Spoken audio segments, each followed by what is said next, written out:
નાસ્તિકોની જે વિચારણા છે એને કુદૃષ્ટિ કહેવામાં આવે છે, કુદૃષ્ટિ. અને આસ્તિકોમાં પણ જે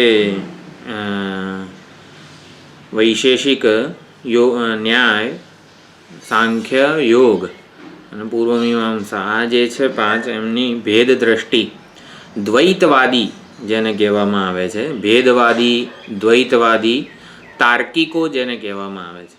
ઘણા બધા શબ્દો હોય છે. તાર્કિકોની વિચારણા, ભેદવાદીઓની વિચારણા, કે જે પોતાનું પરિચ્છિન્નત્વ જે છે, હું એક ઉપાધિમાં અલ્પ છું, મર્યાદિત છું, બીજા કરતાં જુદો છું અને બીજો મારા કરતાં જુદો છે, એમ ઉપાધિ કલ્પિત ભેદને સત્ય માને છે. પોતાના વિશેનો આ અભિપ્રાય અકબંધ રાખીને જગતના સત્યને સમજવા જાય છે. એટલે એમને દ્વૈતવાદી કહેવામાં આવે છે. દ્વૈતવાદી એટલે પોતે પરિચ્છિન્ન, અલ્પ, સીમિત, મર્યાદિત એક જીવ છે અને જીવે બ્રહ્મ બનવાનું છે, અપરિચ્છિન્ન બનવાનું છે, એવી વિચારણા કરે છે. એટલે સાંખ્ય, વૈશેષિક ન્યાય, નૈયાયિકો આ બધા આવી રીતે ભેદવાદી કહેવાય, દ્વૈતવાદી કહેવાય. એમની દ્રષ્ટિને ભેદ દ્રષ્ટિ કહેવામાં આવે છે અને નાસ્તિકોની દ્રષ્ટિને કુદૃષ્ટિ કહેવામાં આવે છે. આ બધા વાદી કહેવાય છે. વાદ કરનારા, એકબીજા સાથે ઝઘડનારા, પોતાનો સિદ્ધાંત સ્થાપિત કરવામાં એકબીજા સાથે લડનારા છે કે ના, હું કહું છું ને એ પ્રમાણે જ સત્યનું સ્વરૂપ છે. દરેક દર્શન શાસ્ત્રો શેનું પ્રતિપાદન કરે છે? જીવ, જગત અને ઈશ્વર એ તત્વને સમજાવે છે. જો અમે કહીએ છીએ ને એ પ્રમાણે જીવ, જગત અને ઈશ્વરના સ્વરૂપની વ્યવસ્થા છે. તો જીવનું સ્વરૂપ શું છે? દરેક દર્શન શાસ્ત્રો કહે છે. જગત કેવું છે એ પણ કહે છે. ઈશ્વર કેવો છે એ પણ કહે છે. પછી બંધન અને મોક્ષનું સ્વરૂપ શું છે, બંધન કોને કહેવાય એ પણ દરેક આ દર્શન શાસ્ત્રો સમજાવે છે. મોક્ષનું સ્વરૂપ સમજાવે છે. અને બીજું મોક્ષનો ઉપાય અને બંધનનું કારણ. બંધન શેના માટે અનુભવાય છે, શા કારણથી અનુભવાય છે, અને બંધનથી મોક્ષ કેવી રીતે થશે, એટલે મોક્ષનો ઉપાય. આટલી વસ્તુઓ દરેક આ વિચારકો સમજાવે છે. પોતપોતાની રીતે, પોતાની બુદ્ધિના તુક્કાઓથી સમજાવે છે. જ્યારે મારે ભણવું ના હોય, કોઈ બાળકને સ્કૂલમાં ભણવું ના હોય તો એ શું કરે? જાતના બહાના કાઢે કે મને પેટમાં દુખે છે, મને આમ છે ને તેમ છે. એટલે જેને ગુરુ પાસે બેસીને ભણવું નથી એ પોતાની બુદ્ધિના તુક્કાઓ લગાવે. હા, જીવ આવો હોવો જોઈએ ને ત્યારે બ્રહ્મ હોય. પોતાની સ્વમત કલ્પના. આમાંથી કોઈને ગુરુ પાસે બેસીને ભણવું નથી. સવારે 7:30 ઉપદેશ શાસ્ત્રીના ક્લાસમાં જવું નથી કોઈને. ભણવાનો પરિશ્રમ નથી ઉઠાવવો. સત્ય શું છે? અમારી બુદ્ધિથી અમે જાણી લઈશું. એટલે એમાં ગુરુ પાસે વળી શું જવાની જરૂર છે? અમારી બુદ્ધિ ઉપર અમને વિશ્વાસ છે, એ બહુ તાર્કિક વિચારણા કરીશું, અમે પહોંચી જઈશું સત્ય સુધી. કોઈને પરિશ્રમ કરવો નથી ભણવાનો. એટલે આવી કોઈ પણ પ્રકારની થોટ પ્રોસેસ કે માન્યતા આપણામાં હોય, આ હું રોજ સવારે 7:30 જવાનું ઉપદેશ, એકનું એક તો આવે છે બધું, વૈશેષિક ને નૈયાયિક ને સાંખ્ય ને બધું, શું કામનું છે અત્યારે આપણને? એટલે એક પણ માન્યતાને આપણે ભૂલથી પણ અનુમોદન ના આપવું જોઈએ. આપણી વૈદિક, મેં ગઈકાલની નોટમાં પણ આ જે બધું હતું એમાં અવૈદિક લખેલું છે. આ જેટલા પણ છે બધા અવૈદિક વિચારણા છે. વૈદિક વિચારણા શું છે કે શાસ્ત્ર પાસે શાસ્ત્ર ક્યાંથી અવાજ આવે છે?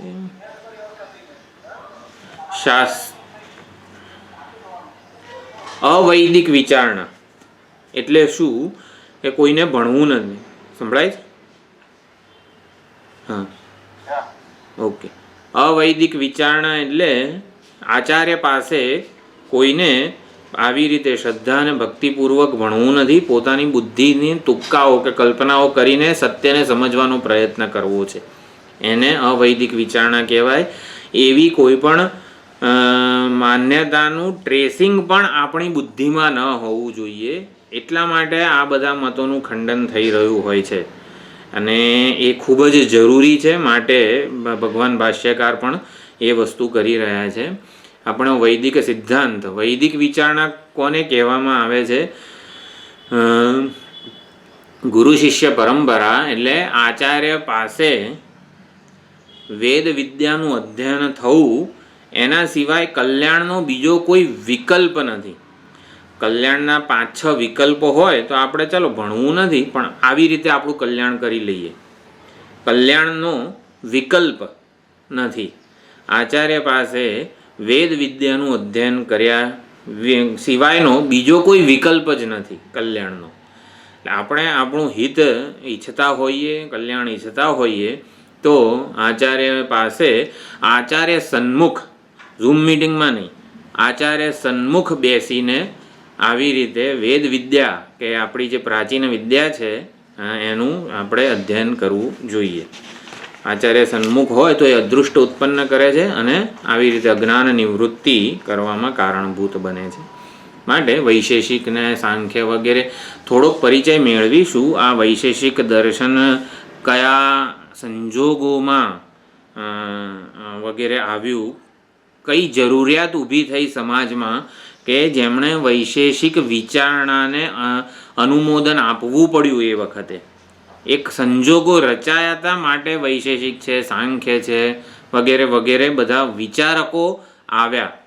કયા સમયમાં આવ્યા એ પણ બહુ જ રસપ્રદ વસ્તુ છે, જાણવું પણ જોઈએ, થોડીક ઇન્ફોર્મેશન હોવી જોઈએ. આ એક પુસ્તક છે, તમને ઊંધું દેખાય છે કે સીધું? હા, દ્વાદશ દર્શન સંગ્રહ.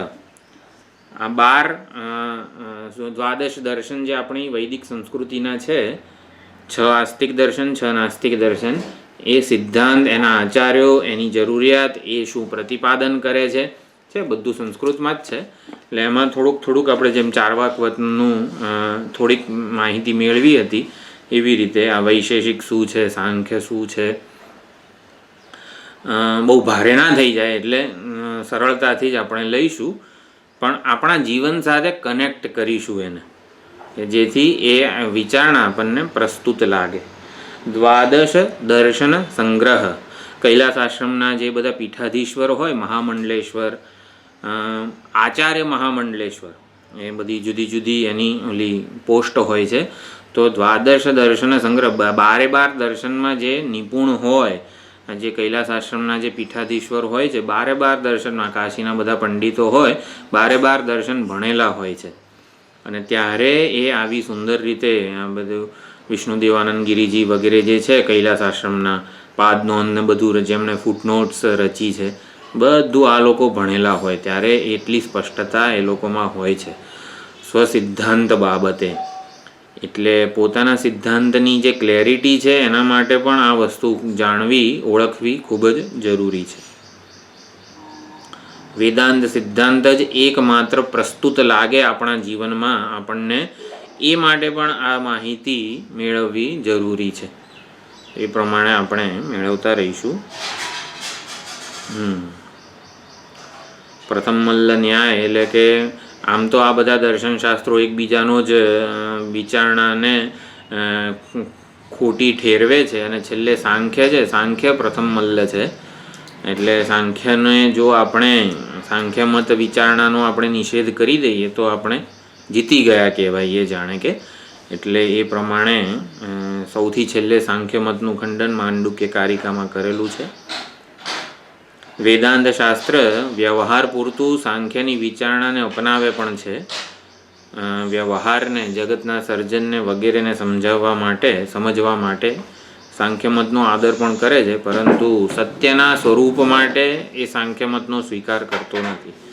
જગત અને વ્યવહારને સમજાવવા માટે સાંખ્યમત ઉપયોગી છે, પરંતુ વ્યવહારને સમજાવવો એ કંઈ વેદાંતનું પ્રયોજન નથી. વેદાંતનું પ્રયોજન એકમાત્ર આપણું બ્રહ્મત્વ એટલે કે દ્રષ્ટાનું પૂર્ણત્વ વિતુ બ્રહ્મ છે એ વેદાંતનું તાત્પર્ય છે, પ્રયોજન છે. એ સમજાવવા માટે તો ઉપનિષદો જ એકમાત્ર પ્રમાણ છે. એવી જ કંઈક વાત હવે આ દ્વિતીય અધ્યાય દ્વિતીય વલ્લીમાં આવે છે. આપણે ઓમ સહનવવતુ સહનૌ ભુનક્તુ સહ વીર્યંકરવાવહૈ તેજસ્વિનાવધીતમસ્તુ મા વિદ્વિષાવહૈ. ઓમ શાંતિ શાંતિ શાંતિ. હરિ ઓમ શ્રી ગુરુભ્યો નમઃ. હરિ ઓમ. સદાશિવસમારંભાં શંકરાચાર્યમધ્યમાम् अस्मदाचार्यपर्यन्तां वन्दे गुरुपरम्परां. वन्दे गुरुपरम्पराम्. ॐ नमो भगवते वैवस्वताय मृत्यवे ब्रह्मविद्याचार्याय नचिकेतसे च.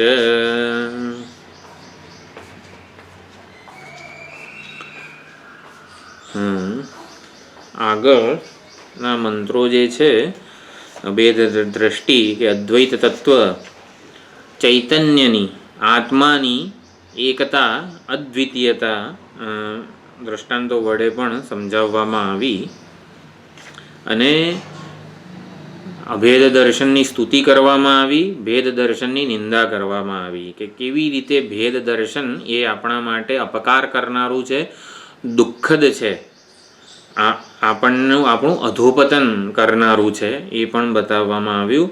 જન્મ મૃત્યુના ચક્રમાં અત્યાર સુધી આપણે ફંગોળાઈ જ રહ્યા છીએ, તો ભેદ દર્શન ચાલુ રાખીશું તો એની એ જ જીવયાત્રા ચાલુ રહેશે. પરંતુ અભેદ દર્શન આપણને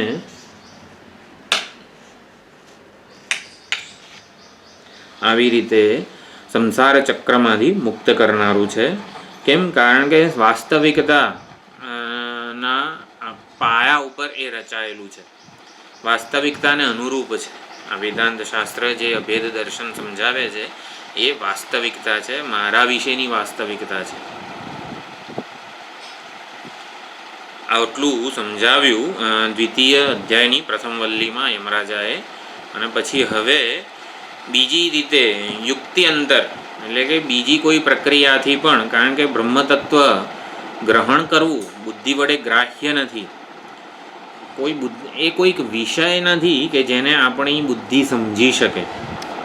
એ સામાન્ય રીતે કોઈ પણ વસ્તુનું જ્ઞાન પ્રાપ્ત કરવું હોય તો આપણી પાસે જ્ઞાનના સાધનો, ભૌતિક જ્ઞાનના સાધનો પણ ઉપલબ્ધ છે, આધ્યાત્મિક સાધનો પણ, ઇન્દ્રિયો, મન, બુદ્ધિ આ બધું ઉપલબ્ધ છે. એટલે જ્ઞાનના એટલે કોઈ પણ વસ્તુનું જ્ઞાન પ્રાપ્ત કરવું હોય તો આપણે જેવી રીતે ટેવાયેલા છીએ કે આને ઇન્દ્રિય, મન, બુદ્ધિ વગેરેથી જાણી લઉં, તો એ પારંપરિક રીતે એનું જ્ઞાન પ્રાપ્ત થાય એવું નથી. વિષય દયા એનું જ્ઞાન પ્રાપ્ત થાય એવું નથી. કારણ કે એ વિષયીનું સ્વરૂપ છે, દ્રષ્ટાનું મૂળભૂત સ્વરૂપ છે.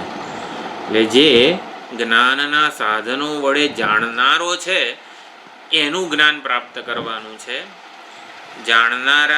જ્ઞાનના સાધનો વડે જે જાણનારો છે એનું મારે જ્ઞાન પ્રાપ્ત કરવાની જરૂર નથી. કારણ કે એ સ્વયં જાણનારો છે, સ્વયં પ્રકાશ છે, સ્વયં સિદ્ધ છે, સેલ્ફ રિવીલિંગ જેને કહેવાય, એ સ્વયં પોતાને પ્રગટ કરી રહ્યો છે. ચૈતન્યને આપણે નથી જાણતા એવું આપણે કહી ના શકીએ, એ સેલ્ફ રિવીલિંગ છે. તો પછી કરવાનું છે શું? તો વેદાંત શાસ્ત્ર કરે છે શું?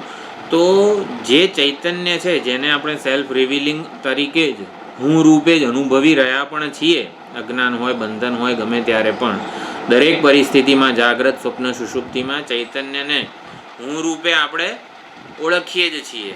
પરંતુ એમાં ઉપાધિ, નામરૂપ કે અનાત્મ ઉપાધિના ભેળસેળવાળા ચૈતન્યને ઓળખીએ છીએ.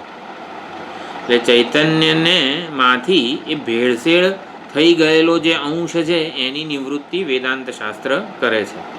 એટલા માટે બ્રહ્મ નિવૃત્તિ આત્માનું નામ છે, બંધન નિવૃત્તિ આત્માનું નામ છે, નેતિ નેતિ આત્માનું નામ છે એવું અમે વારંવાર ભારપૂર્વક સમજાવ્યું છે કે વેદાંત શાસ્ત્ર હું વિશેના ખોટા ખ્યાલોની નિવૃત્તિ દ્વારા જ મોક્ષનું પ્રતિપાદન કરે છે. મોક્ષ શું છે? આત્મ સ્વરૂપ છે, અને આત્મા શું છે? નેતિ નેતિ છે. તો નેતિ નેતિને જ મોક્ષ કહેવામાં આવે છે. તો જ્ઞાન એટલે મોક્ષનો એકમાત્ર ઉપાય છે જ્ઞાન, પણ જ્ઞાન જે છે ને એ નેતિ નેતિ રૂપ છે. એટલે મોક્ષ નેતિ નેતિ રૂપ છે. એટલે આત્મા ચૈતન્યમાંથી જે ભેળસેળ થયેલો અનાત્મ ઉપાધિનો નામરૂપનો અંશ છે એની બાદબાકી કરવા માટે અનેક પ્રક્રિયાઓ છે. આપણા શાસ્ત્રોમાં નેતિ નેતિની અનેક પ્રક્રિયાઓ સમજાવવામાં આવી છે. જેમ કે નેતિ નેતિની પ્રક્રિયાઓ છે કોઈ?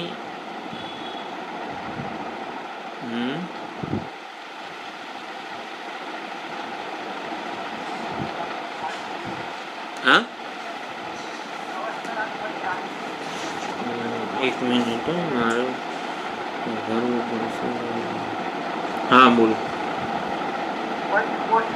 પંચકોશ વિવેક, અવસ્થાત્રય વિવેક.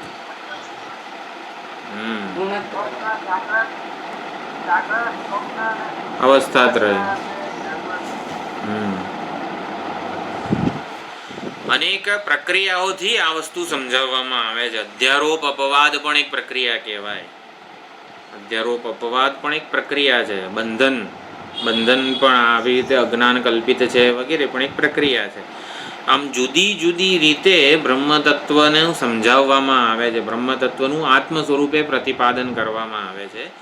આત્માનું બ્રહ્મત્વ પ્રગટ કરવામાં આવે છે અનેક પ્રક્રિયાઓથી. તો એવી જ રીતે હવે જે છે એ આવી રીતે યમરાજા આત્માના બ્રહ્મત્વનો નિશ્ચય થાય એ માટે આગળનો ગ્રંથ પ્રારંભ કરે છે. કારણ કે એકવાર એક સરખા ઉપદેશથી આપણે સમજી લઈએ, ઉપદેશનું તાત્પર્ય ગ્રહણ થાય ને એવું નથી. એટલે અનેક પ્રક્રિયાઓથી ઉપદેશનું તાત્પર્ય ગ્રહણ થાય છે કે એક્ઝેક્ટલી કહેવા શું માગે છે વેદાંત શાસ્ત્ર. એટલે પ્રક્રિયાઓ શેના માટે? તાત્પર્યનું ગ્રહણ થાય ને એના માટે ઉપદેશવામાં આવે છે. મને તો ગુણત્રય વિભાગ ગમે છે, અવસ્થાત્રય વિવેક નથી ગમતો, પંચકોશ વિવેક નથી ગમતો. મને તો અવસ્થાત્રય વિવેક ગમે છે. પ્રક્રિયાઓમાં પડવાનું નથી. પ્રક્રિયાઓ શેના માટે ઉપદેશવામાં આવી છે? તાત્પર્યનું ગ્રહણ થાય એના માટે. અધ્યારોપ અપવાદ, સર્જન, દરેક ઉપનિષદ સર્જનની જુદી જુદી પ્રક્રિયા કહે છે. ત્રિવૃત્તકરણ, પંચીકરણ, આ બધું શેના માટે છે? તાત્પર્ય શું છે, ભાઈ કહેવા શું માગે છે વેદાંત એ સમજવા માટે છે. સર્જનનું પ્રયોજન મૂળભૂત ઉપાદાનથી સર્જાયેલી વસ્તુ અનન્ય છે એ સમજાવવા માટે છે. અનેક અલંકારોનું સર્જન કેમ થયું છે? અલંકારોનું સુવર્ણથી અનન્યત્વ સમજવા માટે અલંકારો સર્જાયા છે. ઉપાદાનથી સર્જાયેલી વસ્તુ જુદી નથી. ઉપાદાન જ અનેક કાર્યો રૂપે પ્રગટ થયું છે. અધિષ્ઠાન જ અનેક અધ્યારોપ રૂપે ભાસી રહ્યું છે. એક અધિષ્ઠાન એક જ અનેક રૂપે ભાસી રહ્યું છે. એટલે કે અનેક જે ભાસી રહ્યું છે એ એકથી જુદું નથી, અન્ય નથી, અનન્ય છે. એ સમજાવવા માટે સૃષ્ટિ કે સર્જન આપણને સમજાવવામાં આવે છે. નહીં કે વિવિધતાનું આપણે ગ્રહણ કરીએ. હા આવું થયું, આકાશમાંથી અગ્નિ, અગ્નિમાંથી વાયુમાંથી અગ્નિ, અગ્નિમાંથી જળ, એમાંથી પૃથ્વી, એમાંથી આ બધું તાત્પર્ય નથી. આકાશ હોય, વાયુ હોય, અગ્નિ હોય, જળ હોય, પૃથ્વી હોય, પણ દરેકે દરેક તબક્કામાં એ અસ્થિભાતિ પ્રિય સ્વરૂપ આત્માનું જ વિવર્ત છે. આત્મા જ એ રીતે પ્રગટ થયો છે એ સમજવા માટે સર્જન છે, પંચીકરણ છે, ત્રિવૃત્તકરણ છે. તો અપવાદ કેમ કરવામાં આવે છે? પૃથ્વીનો જળમાં, જળનો અગ્નિમાં, અગ્નિનો વાયુમાં, વાયુનો આકાશમાં, આકાશનો પ્રકૃતિમાં મહત્વત્વ નાન તેન પ્રમાણ લય કરવામાં આવે છે, અપવાદ કરવામાં આવે છે. અપવાદ શેના માટે કરવામાં આવે છે? ઉપાદાન અદ્વિતીય છે એ સમજાવવા માટે. જેમાંથી ઉત્પન્ન થયું છે એ અધિષ્ઠાન કહો કે ઉપાદાન કહો એ અદ્વિતીય છે, નિર્ભેદ છે, નિર્ભેળ છે. એમાં કોઈ ભેદ ઉત્પન્ન થયા નથી. અલંકારોનો સુવર્ણમાં લય કેમ કરવામાં આવે છે? સુવર્ણ અદ્વિતીય છે એવું સમજાવવા માટે કે અલંકારોને જ્યારે લય કરવામાં આવે ત્યારે સુવર્ણ સિવાય કશું જ રહેતું નથી એ સમજાવવા માટે. અપવાદ શેના માટે છે? ઉપાદાનની અદ્વિતીયતા સમજવા માટે અપવાદ છે. અધ્યારોપ શેના માટે છે? સર્જનનું અનન્યત્વ સમજવા માટે. સર્જાયેલી વસ્તુ ઉપાદાનથી અનન્ય છે, જુદી નથી, સ્વતંત્ર નથી એ સમજવા માટે છે. આ તાત્પર્ય છે. તો ઉપદેશના તાત્પર્યનું ગ્રહણ થાય, લક્ષ્યાર્થને સમજી શકીએ આપણે, એના માટે જુદી જુદી પ્રક્રિયાઓ વડે ઉપદેશ આપવામાં આવે છે. સમજવાનું છે શું? હું પૂર્ણ છું, હું અપરિચ્છિન્ન છું, નિત્ય મુક્ત છું, નિત્ય શુદ્ધ બુદ્ધ મુક્ત સ્વભાવ છું. સમજવાનું આ છે. પંચીકરણ શેના માટે સમજવાનું છે? હું મુક્ત છું, નિત્ય મુક્ત છું એના માટે સમજવાનું છે. પંચીકરણ ક્યાં અને સમજવાનું છે શું? તાત્પર્ય શું છે? હું નિત્ય મુક્ત છું. એટલે પંચીકરણ દ્વારા પણ, એટલે લક્ષ્યમાં આપણી બુદ્ધિમાં આ રાખીશું ને, મારે શું સમજવાનું છે, તો આપણે એના હાર્દને પકડી શકીશું. બધું ગોઠવાઈ જશે બુદ્ધિમાં. હા, પંચીકરણમાં ક્યાંય ખોવાઈ જઈએ નકર. સમજવાનું શું છે એ બાજુએ રહી જાય. હા, આકાશમાંથી અગ્નિ ને જળ ને પૃથ્વી, એટલે એ સમજવાનું જ નથી. એ અનન્ય છે ઉપાદાનથી, એ સમજવાનું છે. અનન્ય છે સાબિત થશે ત્યારે શું થશે? સુવર્ણ પૂર્ણ સાબિત થશે. સુવર્ણમાં કોઈ ભેદ નથી આવ્યા એ સાબિત થશે. અને ભેદ નથી આવ્યા એટલે ચૈતન્યમાં હુંમાં કોઈ ભેદ ઉત્પન્ન થયા નથી. સર્જનને લીધે હું જગતથી છૂટો પડી ગયો છું એવું નહીં રહે. એવું અત્યારે જે લાગે છે જગતનો એક ભાગ છું હું, એવું જે લાગે છે એ નહીં રહે. આમ અનેક બધી પ્રક્રિયાઓ છે. તો હવે આ દ્વિતીય અધ્યાય, દ્વિતીય વલ્લી, એનો પ્રથમ મંત્ર છે. મેં ગ્રુપમાં લખ્યું એ પ્રમાણે વિમુક્તશ્ચ વિમુચ્યતે. આ જે શ્રુતિ વાક્ય છે એ આપણા માટે હુકમનો એક્કો છે, પ્રમાણ છે જીવન મુક્તિનું. જીવન મુક્તિ આપણને કોઈ પૂછે, આમ તો બધા આવી બધી ચર્ચા આમ કૈલાસ આશ્રમ ને એવા બધામાં વધારે થતી હોય, इसमें प्रमाण क्या है, जीवन मुक्ति में प्रमाण क्या है, આવું કોઈ આપણને પૂછે કોઈ પણ કે જીવન મુક્તિ છે, જીવન મુક્ત આચાર્યો વ્યવહાર કરે છે, એટલે કે જ્ઞાન થાય તો આમ સદ્યો મુક્તિ નથી થઈ જતી. જે ક્ષણે જ્ઞાન થયું હરિઓમ એવું નથી થઈ જતું. જ્ઞાની જ્ઞાનનિષ્ઠ પુરુષો મહાત્માઓ જીવંત રહે છે. એટલે જીવન મુક્તિનું પ્રબળ પ્રમાણ આ છે, વિમુક્તશ્ચ વિમુચ્યતે. તો સુંદર વિચારણા છે આ મંત્રની.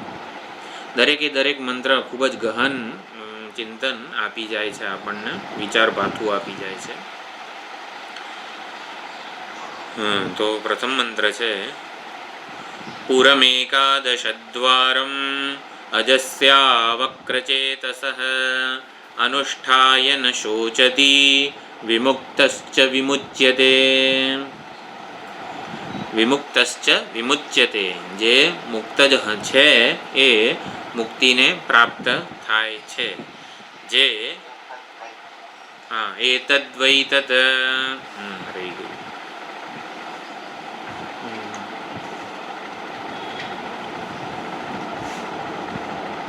એટલે જે તત્વને જાણીને આવી રીતે વિમુક્ત સ્વરૂપે જ અવસ્થિતિ, જેને કહેવાય પ્રતિષ્ઠા થાય છે, એ આ જ તત્વ છે. કયું તત્વ છે?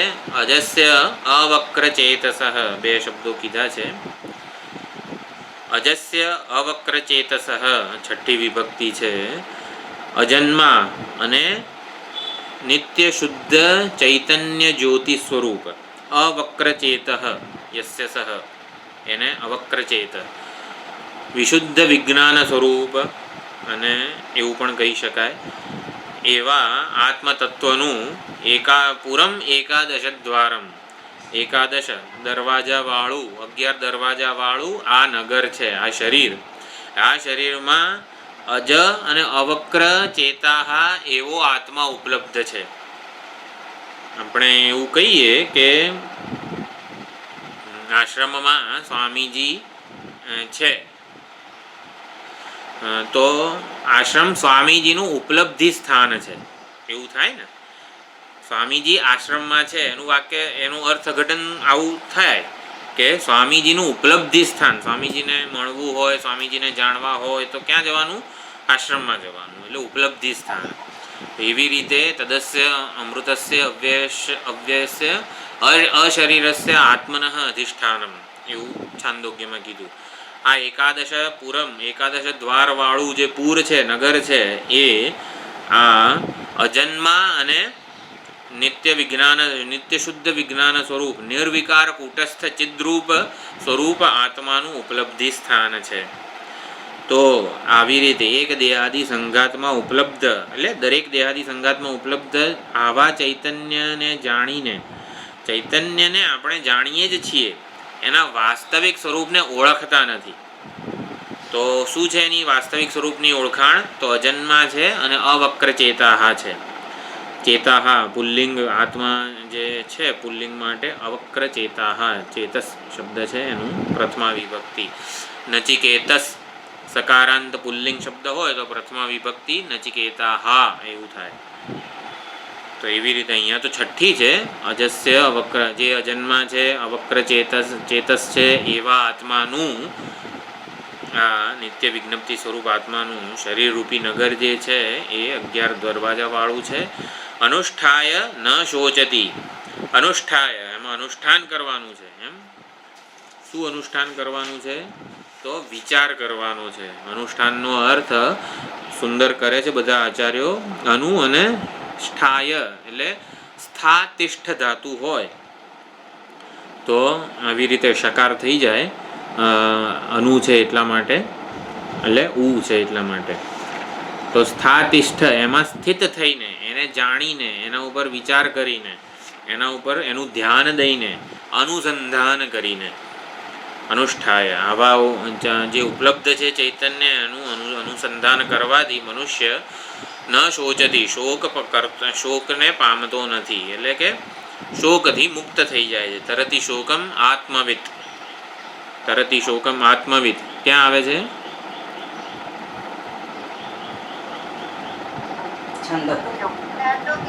છાંદોગ્યમાં. નારદ મુનિ. આ કોણ બોલે છે તરતી શોકમ આત્મવિત? સનત કુમાર બોલે છે કે નારદજી બોલે છે? નારદ મુનિ. હા, બધું તરતી શોકમ આત્મવિત તો સનત કુમાર ના બોલવા જોઈએ.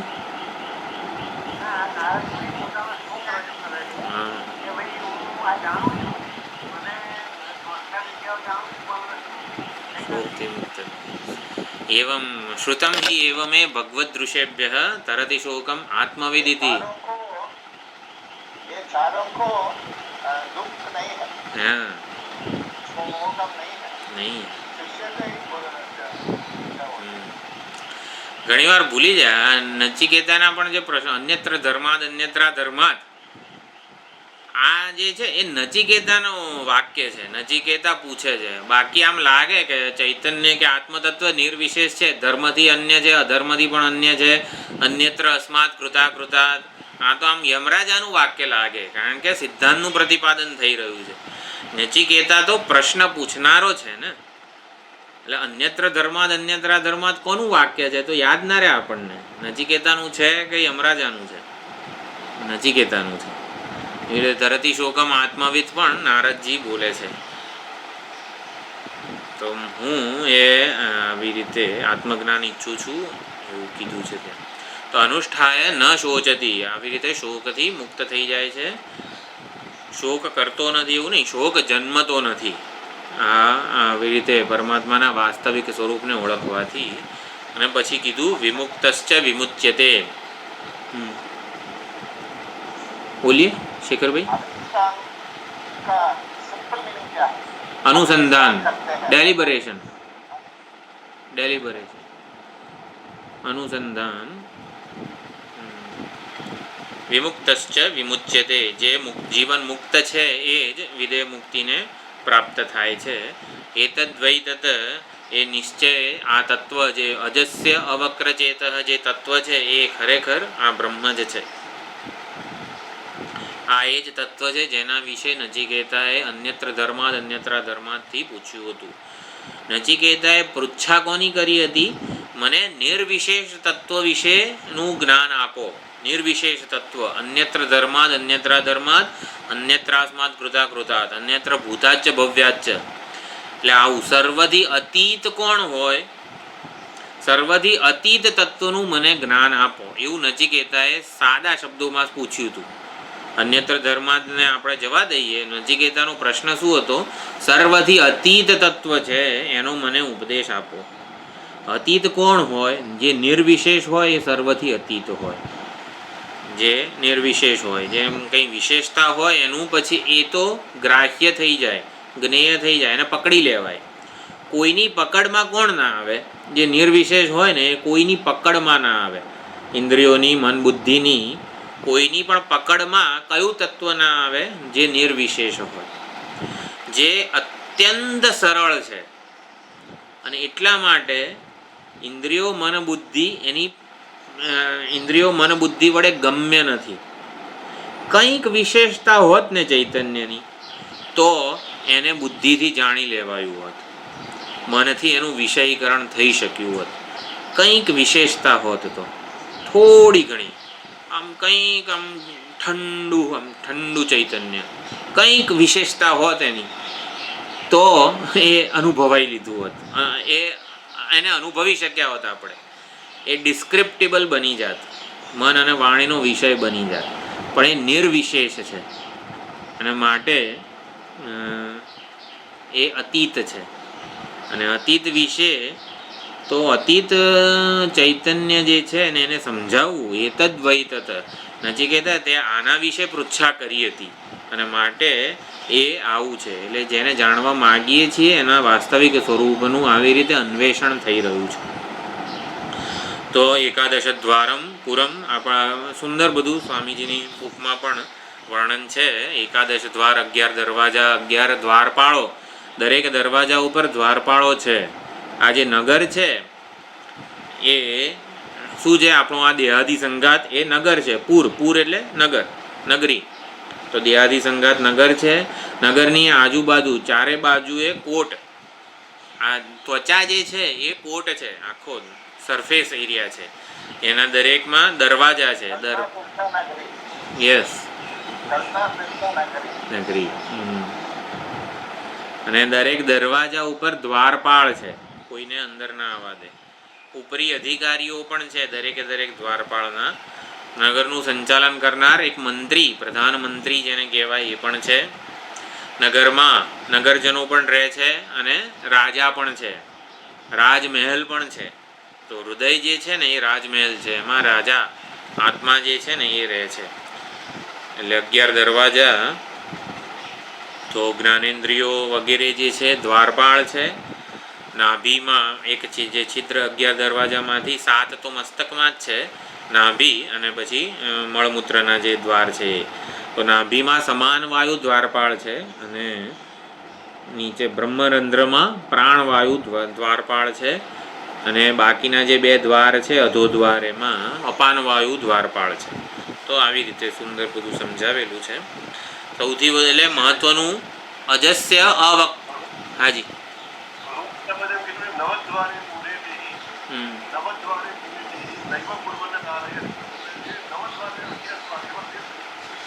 બ્રહ્મરંધ્ર અને નાભી આમાં વધારે કીધા છે એટલે એકાદશ દ્વાર એવું થયું. બ્રહ્મરંધ્રનો દ્વારપાળ પ્રાણવાયુ છે અને નાભીમાં સમાન વાયુ દ્વારપાળ છે. સ્વામીજીની બુકમાં બધું સુંદર વિગતે આપેલું છે, કઠોપનિષદની બુકમાં. એ બહુ વિવક્ષિત નથી એટલે હું કંઈ બહુ ગયો નથી એમાં. વધારે મહત્વનું અજસ્ય અવક્ર ચેતસ, ઓલું બધું માહિતી ટાઈપ છે, કયો દ્વારપાળ કઈ રીતે કામ કરે છે, ઇન્દ્રિયો દ્વારપાળ છે વગેરે બધું સુંદર માહિતી છે એમાં. અજસ્ય અવક્ર ચેતસ મુખ્ય શબ્દ છે, એ સમજવાના છે. અજન્મા છે, ચૈતન્ય જે છે એ અજન્મા છે, અનાદિ છે, એનું કોઈ કારણ નથી. હું ચૈતન્ય સ્વરૂપ છું, એનું કોઈ કારણ, હું કેમ ચેતન છું, હું કેમ ચેતન છું?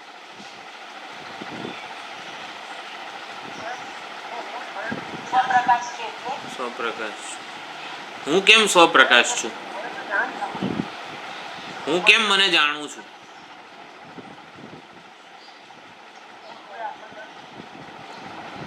એનું કોઈ કારણ નથી. સ્વભાવનું કોઈ કારણ ના હોય. અગ્નિને પૂછીએ એટલે કેમ આટલો ગરમ છે તું, એ અગ્નિ એવું જ કે સ્વભાવનું કારણ ના હોય. હું છું, હું સભાન છું, હું ચેતન છું, ચૈતન્ય છું, કારણ કે એ મારો સ્વભાવ છે, સ્વરૂપ છે, એનું કોઈ કારણ ના હોય. એટલે અજન્મા છું. અજન્મા છું એટલે શું? કારણ નથી એનું મારું.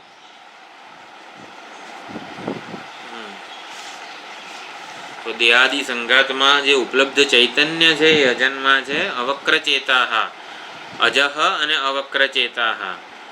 અવક્ર ચેતા એટલે નિર્વિકાર ચૈતન્ય, કૂટસ્થ ચૈતન્ય છે. કૂટસ્થ છે, નિર્વિકાર છે, નિત્ય શુદ્ધ વિજ્ઞપ્તિ સ્વરૂપ છે. વિજ્ઞપ્તિ સ્વરૂપ એટલે જે જ્ઞાન પણ આવવા જવા વાળું નથી, જે જ્ઞાન વિકારી નથી. જ્ઞાનમાં કોઈ ફેરફાર, આમ સવારે છે ને મારામાં વધારે જ્ઞાન હોય અને જેમ જેમ રાત પડે ને એમ જ્ઞાન ઓછું થતું જાય મારું, એવું નથી. એટલે મારું જ્ઞાન અવક્ર, જો આ અવક્ર ચેતસ શબ્દ પણ કેટલું બધું કહી જાય છે આપણને. એટલે હું નિર્વિકાર જ્ઞાન સ્વરૂપ છું. મારા જ્ઞાનમાં કોઈ સિસેશન એટલે કે વિકાર, વિનાશ તો થતો જ નથી. સુષુપ્તિમાં પણ હું એટલો જ સ્વયં જ્યોતિ સ્વરૂપ છું. નિર્વિકાર બ્રહ્મ ચૈતન્ય છું. એ બ્રહ્મ ચૈતન્ય જે સમગ્ર જગતનું અધિષ્ઠાન છે એ જ હું છું. મારા સિવાયની બધી વસ્તુઓ વિકારી છે. કેમ? કારણ કે વિશેષો ધરાવે છે, અવયવવાળી છે, જન્મેલી છે. આખા જગતમાં કે જે કંઈ પણ જણાય છે, હું જ એકલો અજન્મા છું.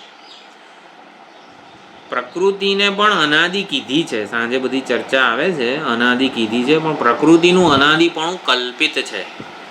આપણા અનુભવોને સમજાવવા માટે ટેમ્પરરી, તાત્કાલિક, તત્કાલ પૂરતું પ્રકૃતિને અનાદિ કીધેલી છે. કેમ? કારણ કે ધારો કે હા, અથવા તો જે માળા હોય એના 27 મણકા હોય કે 108 મણકા હોય, જો ચક્રાત્મક એટલે કે માળા જે હોય એમાં પહેલો મણકો કયો? જતું રહ્યું.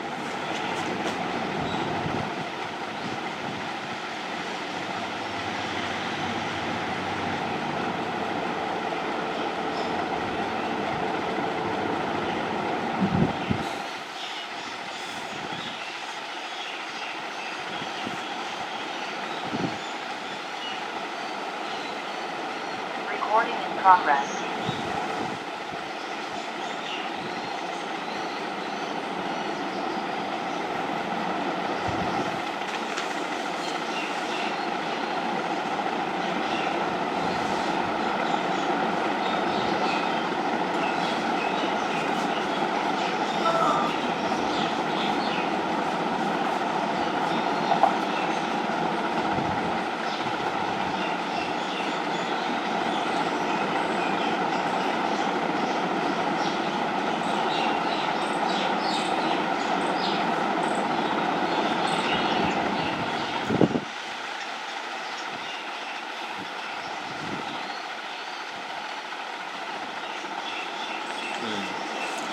તો માળા માળા જે છે ને એનો પહેલો મણકો આપણે કહી ના શકીએ. એટલે काउंटिंग में कर सकते हैं. Which one is the first one?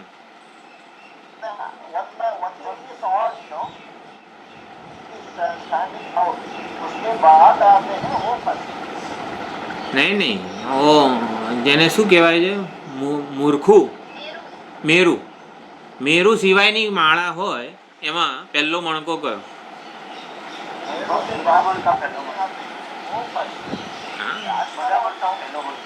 બધો મણકો પહેલો મણકો. એટલે આદિ હું છે ને હા પ્રકૃતિનું અનાદિપણું જે છે એ સમજાવું છું. એટલે આ પ્રકૃતિ અનાદિપણું કલ્પિત છે. પહેલું સર્જન પહેલું શું આવ્યું? મરઘી આવી કે ઈંડું આવ્યું? વૃક્ષ આવ્યું કે બીજ આવ્યું? પહેલું શું આવ્યું? બંને સાથે આવ્યા, બંને સાથે કલ્પાયા છે. હા દોનો આયા નહીં, બંને સાથે કલ્પાયા છે. આવ્યા છે તો સાચું થઈ જાય એવું નહીં. સ્વપ્નમાં પિતા પહેલા આવ્યો કે પુત્ર પહેલા આવ્યો? એક જ ક્ષણે બંને સાથે કલ્પાયા છે. કાર્યકારણ ભાવ નથી ત્યાં. એવી જ રીતે પ્રકૃતિને અનાદિ કહીને આપણો વ્યવહાર સમજાવવામાં આવે છે. પ્રકૃતિનું અનાદિપણું જે છે એ કલ્પિત અનાદિપણું છે, એ સાચું નથી. એ કલ્પાયેલું અનાદિપણું છે. હા શું છે? અજન્મા અને વક્રચેતા. હું અજન્મા છું, મારું કોઈ કારણ નથી અને આવી રીતે કશા કારણમાંથી જન્મ થયો હોય એવું નથી. અજન્મા કહીને જ અવક્ર એટલે કે નિર્વિકાર ચૈતન્ય સ્વરૂપ છું એવું કીધું છે. આવી રીતે અનુષ્ઠાન કરીને એટલે કે જાણીને વિચારીને ચૈતન્યના વાસ્તવિક સ્વરૂપ ઉપર વિચાર કરવાનો છે. ત્યારે એ આપણું પોતાનું આપણા માટે એ વાસ્તવિકતા બની રહે. એટલે આવી રીતે જેના ઉપર વિચાર કરે યાથાત્મ્યનું જો યાથાત્મ્ય શબ્દ ઈશાવાસ્યમાં ખૂબ સુંદર રીતે આવેલો છે. આત્માનું યાથાત્મ્ય. ઈશાવાસ્યાદયો મંત્રાઃ કર્મસુ અવિનિયુક્તાઃ તેષામ અકર્મશેષસ્ય આત્મનઃ યાથાત્મ્ય નિરૂપણાત યાથાત્મ પ્રતિપાદકત્વાત એવું હતું. આત્માના યાથાત્મ્યનું પ્રતિપાદન કરનારા ઈશાવાસ્ય વગેરે મંત્રો છે. તો એવી રીતે યાથાત્મ્ય યથાર્થ સ્વરૂપ, સાચું સ્વરૂપ, વાસ્તવિક જે સ્વરૂપ છે એ સમજાવે છે. વાસ્તવિક સ્વરૂપને જાણવાનો છે એટલા માટે અનુષ્ઠાય. આવી જ રીતે એને અનુષ્ઠાય એટલે આપણા શ્રુતિ વાક્યોમાં પણ આત્માવારે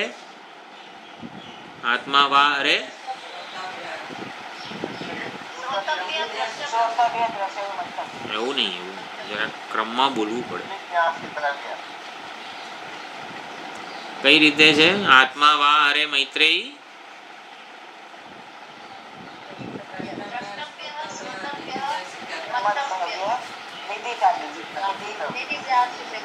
निदिध्यासितव्य 10 बार लखिए तो याद रहे. यस वो कहाँ पे आया?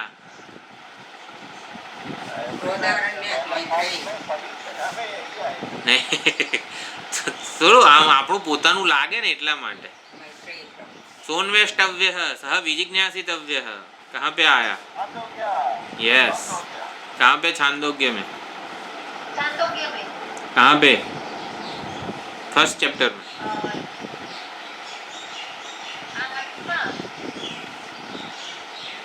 इंद्र विरोचन.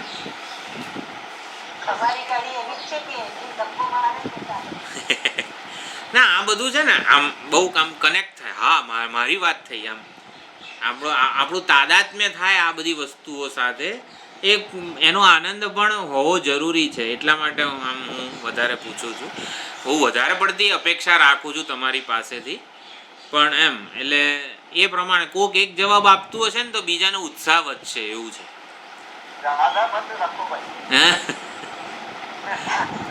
नहीं सही बात है. तो भी थोड़ा कैसे एंथुजियाज्म के साथ आदर्तव्य એવું આવ્યું ને. વેદાંત મત જે છે એની સાથે તાદાત્મ્ય થવું જોઈએ. ઓલો વેદાંત મત એવું નહીં, મારો. એટલે સોન્વેષ્ટવ્ય અને આવું બધું ક્યાંક સાંભળે ને એ આ તો મારી વાત થઈ એવું થવું જોઈએ. The connection should be established.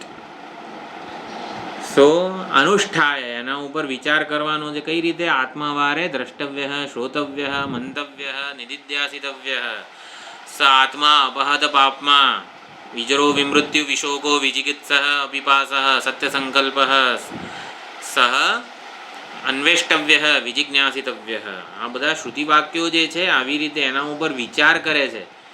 આત્મા ઉપર વિચાર એટલે કે વેદાંત વાક્ય ઉપર વિચાર કરવાનો છે કે જેમાં આત્માના યાથાત્મ્યનું નિરૂપણ થયેલું છે, નિરૂપણ થયું છે, પ્રતિપાદન થયું છે વગેરે. એટલે આત્મ વિષયક જ આને જ ભક્તિ કીધી છે. આત્માવારે દ્રષ્ટવ્ય મંતવ્ય નિધિધ્યાસિતવ્યને જ ભક્તિ કીધી છે. ભક્તિની વ્યાખ્યા શંકરાચાર્યજીએ શું કરી? સ્વસ્વરૂપાનુસંધાનમ ભક્તિરીત્ય પરે જગુ વગેરે આત્મતત્વાનુસંધાનમ વગેરે કર્યું છે. એટલે આત્માવારે દ્રષ્ટવ્ય.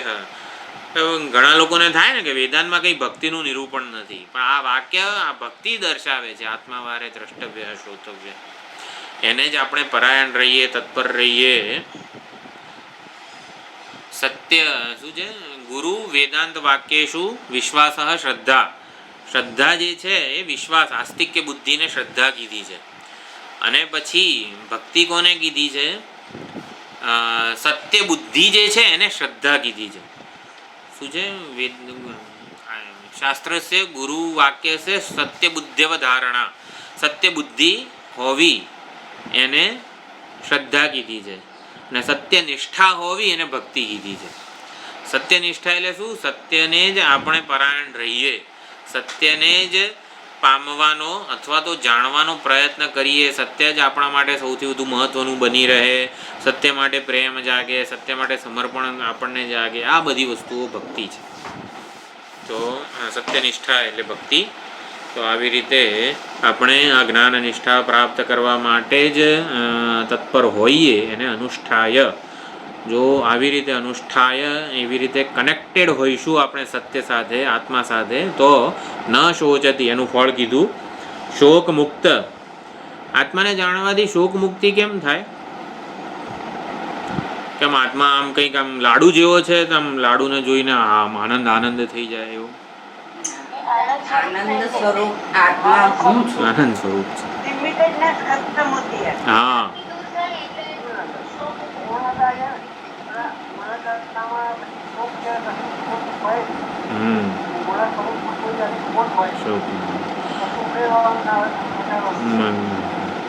આત્મા સ્વયં શોક મુક્ત જ છે, માટે આત્માના જ્ઞાનથી શોક મુક્તિ થાય છે. શોક મુક્તિ કેમ છે? કારણ કે પૂર્ણ છે, અપરિચ્છિન્ન છે, ભૂમા છે, બ્રહ્મ છે, એટલા માટે. એટલે ન શોચતી, શોક મુક્તિ થાય છે વગેરે. કોઈ દેહના કોઈ વિકારોને, કોઈ મર્યાદાને અધીન નથી આત્મતત્વ. અનુષ્ઠાય ન શોચતી. વિદ્વાન શોકથી મુક્ત થઈ જાય છે. કેમ? કારણ કે આત્માના યાથાત્મ્યને જાણે છે. તો આત્માનું યાથાત્મ્ય કેવું છે? અજન્મા છે, અવક્રચેતા છે, નિર્વિકાર કુટસ્થ છે, જે નિર્વિશેષ છે. આવા તત્વને જાણવાથી જ ખરા અર્થમાં નિરાત મળે છે. વિશ્વસનીયતા. અવક્રચેતા એટલે વિશ્વસનીયતા, કે જે પોતાના સ્વરૂપથી કોઈ દિવસ ચલિત ના થાય. કોઈ માણસ આજે આમ બોલે, પરમ દિવસે બીજી રીતે બોલે, તો આપણને વિશ્વાસ ના જન્મે. કોઈ સ્થાયી આધાર આપણે શોધી રહ્યા છીએ આપણી બુદ્ધિ.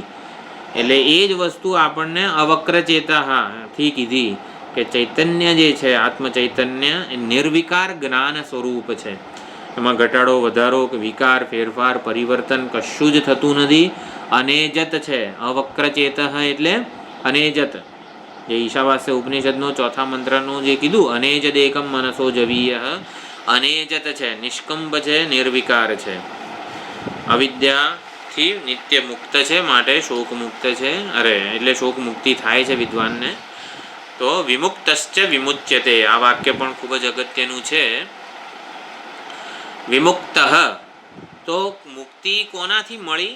તો અવિદ્યાથી અને અવિદ્યાના કાર્યથી જે મુક્ત થયો છે એ વિમુચ્યતે, એ મુક્તિમાં પ્રતિષ્ઠિત થાય છે.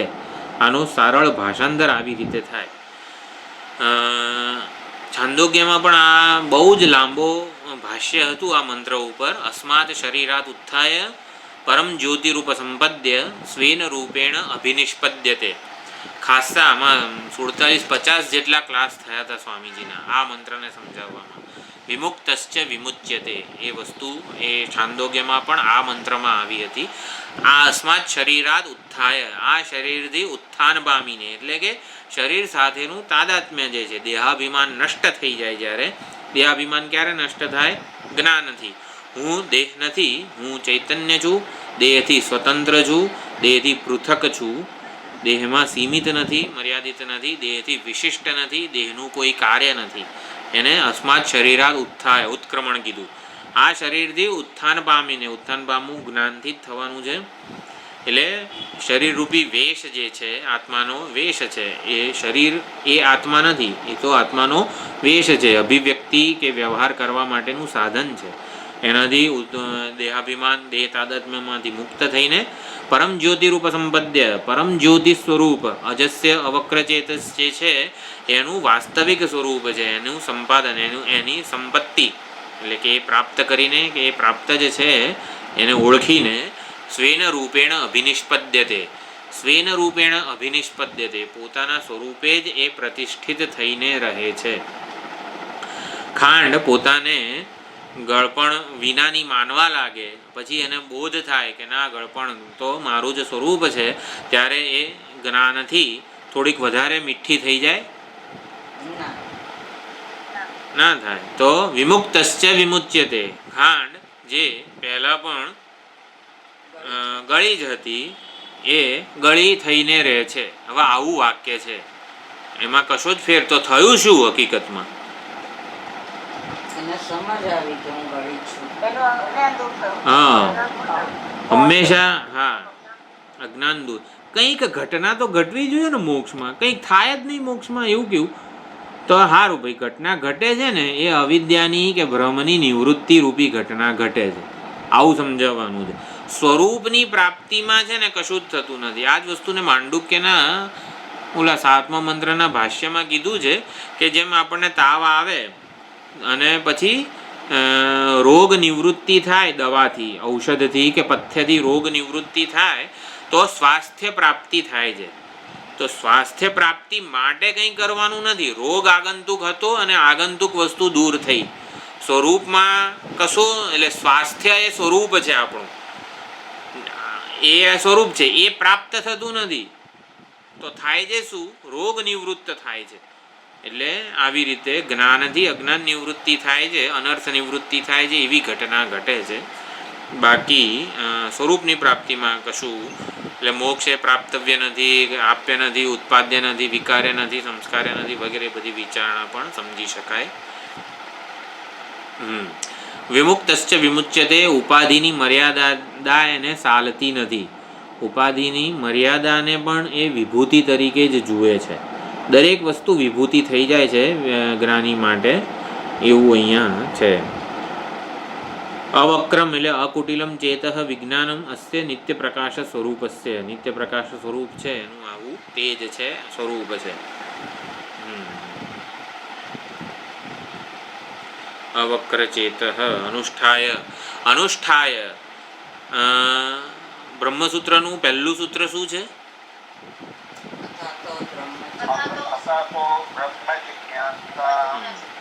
જો બ્રહ્મ આત્મા બ્રહ્મ જ હોય, બ્રહ્મ આત્મા જ હોય તો અથા તો આત્મ જિજ્ઞાસા એવું કેમ નથી કીધું?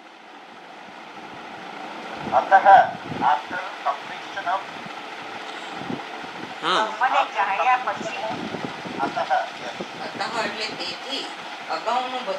ના ના અથા તો બ્રહ્મ જિજ્ઞાસા એવું સૂત્ર છે, અથા તો આત્મ જિજ્ઞાસા એવું કેમ નથી કીધું? એટલે અનુષ્ઠાયનો હું મિનિંગ સમજાવું છું. આત્માનું બ્રહ્મ સ્વરૂપે અનુસંધાન કરવાનું છે. આત્માનું એક પરિચ્છિન્ન આત્મા રૂપે તો અનુસંધાન થઈ જ રહ્યું છે અત્યારે. એ આત્માનું પૂર્ણ સ્વરૂપે, ભૂમા સ્વરૂપે, બ્રહ્મ સ્વરૂપે અનુસંધાન કરવાનું છે. માટે ત્યાં બ્રહ્મ જિજ્ઞાસા એવો શબ્દ વાપર્યો છે. આત્મા અને બ્રહ્મ એક જ હોય તો ભાઈ અથા તો આત્મ જિજ્ઞાસા કેમ નથી કીધું ત્યાં? પણ બ્રહ્મની જિજ્ઞાસા થવી જોઈએ. એટલે કે આત્માને બ્રહ્મ સ્વરૂપે જાણવાની જિજ્ઞાસા, બ્રહ્મ સ્વરૂપે, અપરિચ્છિન્ન સ્વરૂપે, અસીમ સ્વરૂપે જાણવાની ઈચ્છા વગેરે. એટલે અનુષ્ઠાય એટલે આત્મવિચાર. અત્યારે આત્મવિચાર ચાલી જ રહ્યો છે. હું સુખી છું, દુઃખી છું, કરતા છું, ભોગતા છું વગેરે આત્મવિચાર જ છે આ.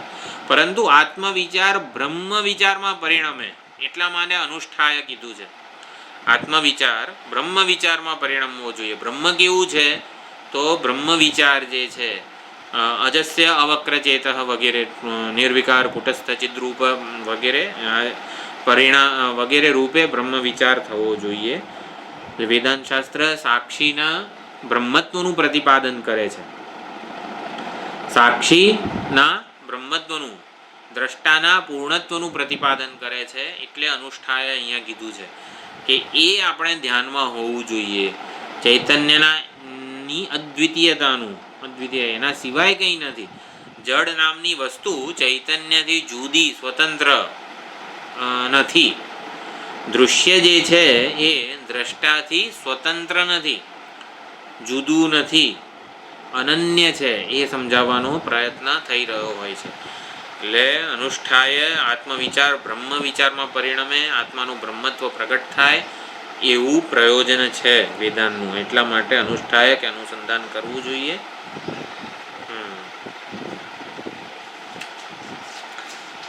તો અનુષ્ઠાયમાં આત્માવારે દ્રષ્ટવ્ય શોધો બધું જ સમજી લેવાનું. આત્મા દર્શનીય છે, આત્માનું બ્રહ્મ સ્વરૂપ દ્રષ્ટવ્ય છે. આત્મા વા અરે બ્રહ્મ સ્વરૂપે દ્રષ્ટવ્ય. આત્માને જોવો જોઈએ તો જોઈ જ રહ્યા છીએ ને આત્માને.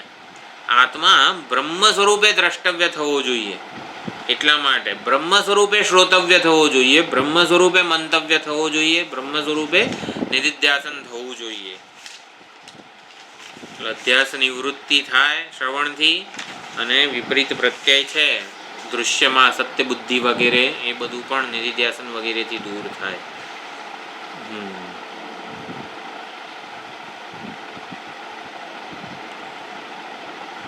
વેદાંત આવી રીતે નિષ્ઠાયન શોચતી વિમુક્તશ્ચ વિમુચ્યતે. અનેક મુક્તિની વાત કરી છે, સાલોક્ય, સારૂપ્ય, સાયુજ્ય વગેરે. પરંતુ મુક્તિ જે છે વિમુક્તશ્ચ વિમુચ્યતે, વિદ્યમાન મુક્તિ, મોક્ષ એ વિદ્યમાન વર્તમાન સ્વરૂપ છે. જ્ઞાનથી એ વર્તમાન સ્વરૂપે ઓળખાય છે. વર્તમાન એટલે શું? લિવિંગ ઇન પ્રેઝન્ટ એને કહેવાય. તો મોક્ષ ભવિષ્યમાં મળનારી કોઈ અવસ્થા, ભાવ એવું નથી.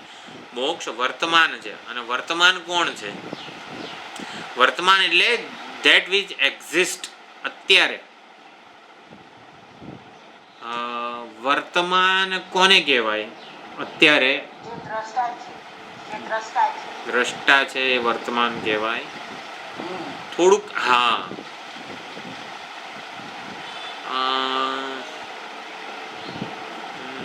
થોડુંક વિચારીએ તો વર્તમાન કોણ છે અત્યારે? હું વર્તમાન. કોણ છે? તો હું છું ને અત્યારે. વર્તમાન કોણ છે? હું છું. બરોબર. અને મોક્ષ વર્તમાન સ્વરૂપ છે, મારા વિશેની સત્ય હકીકત છે. જો આપણે વેદાંતમાં મોક્ષને ભવિષ્યમાં મળનારો જે જ્ઞાનથી શુદ્ધ થશે અંતઃકરણ, શુદ્ધ અંતઃકરણ થાય ને પછી જ્ઞાન થાય ને પછી મોક્ષ થાય, એવું પણ નથી સમજતા. બંધન અને ભ્રાંતિ, બંધન અને મોક્ષ એ બંધન નરી ભ્રાંતિ છે અને એ ભ્રાંતિની નિવૃત્તિ રૂપી મોક્ષ છે. એવું આ સુંદર ચર્ચા ઉપદેશ શાસ્ત્રીમાં થઈ રહી છે. એટલે મુક્તિ, મોક્ષ જે છે એ વર્તમાન સ્વરૂપ છે, અને વર્તમાન તો હું જ છું. એટલા માટે કીધું વિમુક્તશ્ચ વિમુચ્યતે. મુક્ત સ્વરૂપ જ છું, મુક્ત સ્વરૂપે પ્રતિષ્ઠિત થવું છું, બનીને રહું છું. જેમ ખાંડનો ભ્રમ દૂર થાય તો ખાંડ કેવી ગળપણ સ્વરૂપે પ્રતિષ્ઠિત થાય છે. આ બધા શબ્દો વાપરવામાં આવે છે. એ જીવન મુક્ત છે એ વિદેહ મુક્ત થાય છે. એટલે કે વિદેહ એટલે દેહથી પોતાને મુક્ત જાણે છે. તો ઉપાધિ હોય ત્યાં સુધી બીજાને આ દેહનું એટલે દેહ સાથે જીવન મુક્ત મહાત્માની પ્રતીતિ થતી હોય છે. પરંતુ દેહથી સ્વતંત્ર જ છે એ જ્યારે જીવન મુક્ત છે ત્યારે પણ. એટલે અવિદ્યાની નિવૃત્તિ થાય એટલે જીવન મુક્તિનું અહીંયા પ્રતિપાદન થઈ રહ્યું છે. વિમુક્તશ્ચ વિમુચ્યતે એટલે જીવંત છે ત્યારે જ મુક્ત છે, અને ઉપાધિ વિલય થતાં એ બ્રહ્મ સ્વરૂપે જ રહે છે, બ્રહ્મ સ્વરૂપે જ અવસ્થિતિ રહે છે. જીવંત છે ત્યારે પણ બ્રહ્મ સ્વરૂપે જ છે, કોઈ જ હવે પ્રતિબંધ રહ્યા નથી.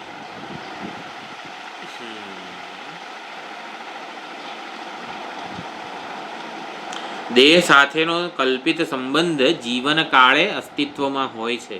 જ્ઞાનીનું પ્રારબ્ધ છે ત્યાં સુધી દેહ સાથેનો કલ્પિત સંબંધ, વેશ સાથેનો જેવો કલ્પિત સંબંધ હોય એવો સંબંધ ચાલુ રહે છે, પરંતુ વિદેહ કાળે એ સંબંધ પણ રહેતો નથી.